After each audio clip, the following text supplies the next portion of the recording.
APP,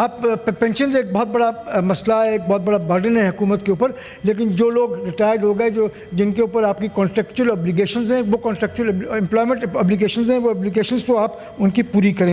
اب دو چیزوں کی میں بات کروں گا اسپیشلی۔ ایک تو ہم نے پی ایس ٹی پی کی مد میں تقریباً 40% کمی کی ہے۔ 2024-25 میں یہ 1400 ارب تھا، ہم نے اس کو 1000 ارب کر دیا ہے، اور اس کے اندر دو پروجیکٹس جس کی میں بات کرنا ضروری سمجھتا ہوں، وہ ایک جو سے ہم میرے صوبے سے ریلیٹڈ ہیں، وہ ایک K4 ہے اور ایک حیدرآباد سکھر موٹر وے ہے۔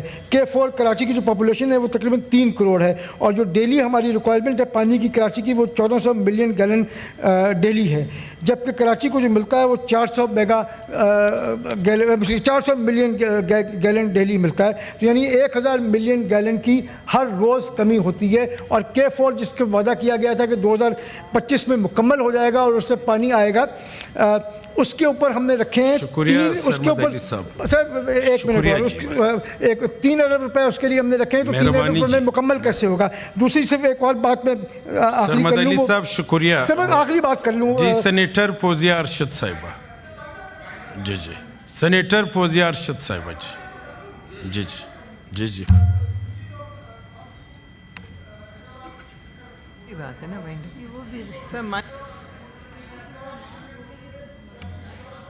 جی سرمد علی صاحب مائک آن کریں۔ سرخی پاؤڈر لگا کے ہم نے تھوڑی سی امپروومنٹ کر دی ہے، تو کوئی بھی دنیا کی پورٹ سٹی نہیں ہے جس کی کنیکٹیوٹی جو ہے پورے ملک کے دوسرے حصوں سے نہ ہو۔ پاکستان ایک واحد ملک ہے دنیا میں جس کا جو پورٹ سٹی ہے کراچی، اس کی کنیکٹیوٹی ہے ہی نہیں۔ ہم نے کراچی حیدرآباد تو ایک مذاق ہے، اور حیدرآباد سکر تو ہم نے مکمل ہی نہیں کی، وہ ٹوٹی ہوئی سڑک ہم نے چھوڑ دی ہے۔ اس کے اوپر سوچیں، یہ سندھ کے اوپر احسان نہیں ہے، کراچی کے اوپر احسان نہیں ہے، پاکستان کے اوپر احسان ہے کہ آپ کراچی کی کنیکٹیوٹی پوری ملک پہ کریں گے۔ خدا کے واسطے اس کے اوپر کہا گیا ہے کہ جی اسلامک، اس پر 399 ارب روپے کا پروجیکٹ ہے جس کے اندر 15 ارب روپے اس سال رکھے گئے ہیں۔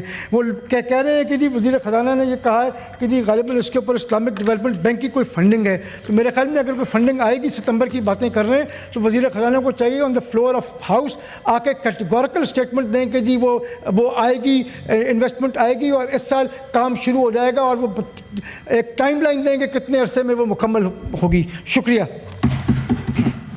جی، شکریہ سرمد علی صاحب۔ سرمد علی صاحب ان آنریبل ممبران میں شامل ہے جو تنقید کے ساتھ ساتھ تجاویز بھی آپ دیتے ہو، اور بڑی مثبت اور تعمیری تجاویز دیتے ہو، تو تنقید کے ساتھ ساتھ تجاویز بھی ضروری ہے۔